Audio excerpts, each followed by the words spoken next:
Chapter 38.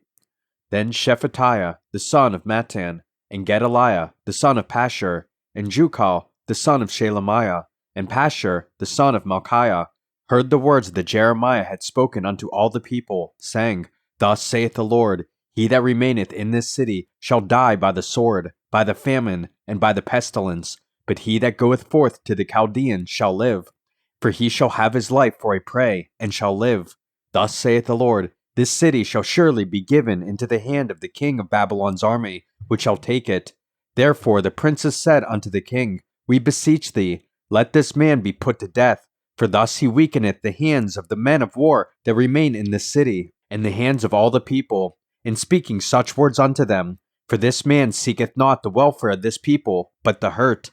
Then Zedekiah the king said, Behold, he is in your hand, for the king is not he that can do anything against you. Then took they Jeremiah, and cast him into the dungeon of Malchiah, the son of Hamelech, that was in the court of the prison. And they let down Jeremiah with cords. And in the dungeon there was no water, but mire. So Jeremiah sunk in the mire.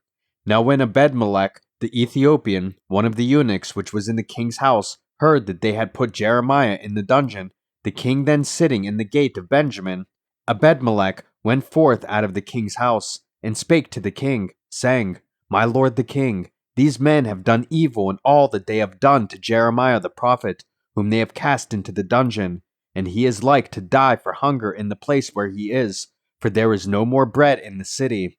Then the king commanded Ebedmelech the Ethiopian, saying, Take from hence 30 men with thee, and take up Jeremiah the prophet out of the dungeon, before he die. So Ebedmelech took the men with him, and went into the house of the king under the treasury, and took thence old cast clouts and old rotten rags, and let them down by cords into the dungeon to Jeremiah. And Ebedmelech the Ethiopian said unto Jeremiah, Put now these old cast clouts and rotten rags under thine armholes under the cords. And Jeremiah did so. So they drew up Jeremiah with cords, and took him up out of the dungeon, and Jeremiah remained in the court of the prison. Then Zedekiah the king sent, and took Jeremiah the prophet unto him into the third entry that is in the house of the Lord. And the king said unto Jeremiah, I will ask thee a thing, hide nothing from me. Then Jeremiah said unto Zedekiah, If I declare it unto thee, wilt thou not surely put me to death? And if I give thee counsel, wilt thou not hearken unto me? So Zedekiah the king sware secretly unto Jeremiah, saying, As the Lord liveth, that made us this soul, I will not put thee to death, neither will I give thee into the hand of these men that seek thy life. Then said Jeremiah unto Zedekiah, Thus saith the Lord, the God of hosts, the God of Israel, If thou wilt assuredly go forth unto the king of Babylon's princes, then thy soul shall live, and this city shall not be burned with fire, and thou shalt live, in thine house.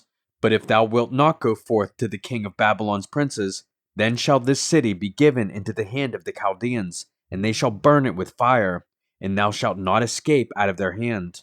And Zedekiah the king said unto Jeremiah, I am afraid of the Jews that are fallen to the Chaldeans, lest they deliver me into their hand, and they mock me.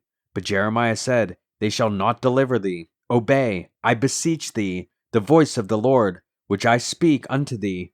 So it shall be well unto thee, and thy soul shall live. But if thou refuse to go forth, this is the word that the Lord hath showed me.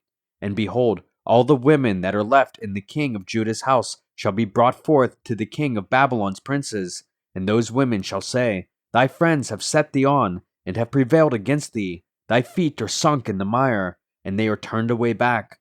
So they shall bring out all thy wives and thy children to the Chaldeans, and thou shalt not escape out of their hand, but shalt be taken by the hand of the king of Babylon, and thou shalt cause this city to be burned with fire.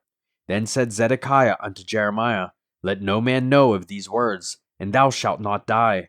But if the princes hear that I have talked with thee, and they come unto thee, and say unto thee, Declare unto us now what thou hast said unto the king, hide it not from us, and we will not put thee to death, also what the king said unto thee. Then thou shalt say unto them, I presented my supplication before the king, that he would not cause me to return to Jonathan's house, to die there. Then came all the princes unto Jeremiah, and asked him, and he told them according to all these words that the king had commanded. So they left off speaking with him, for the matter was not perceived. So Jeremiah abode in the court of the prison until the day that Jerusalem was taken, and he was there when Jerusalem was taken.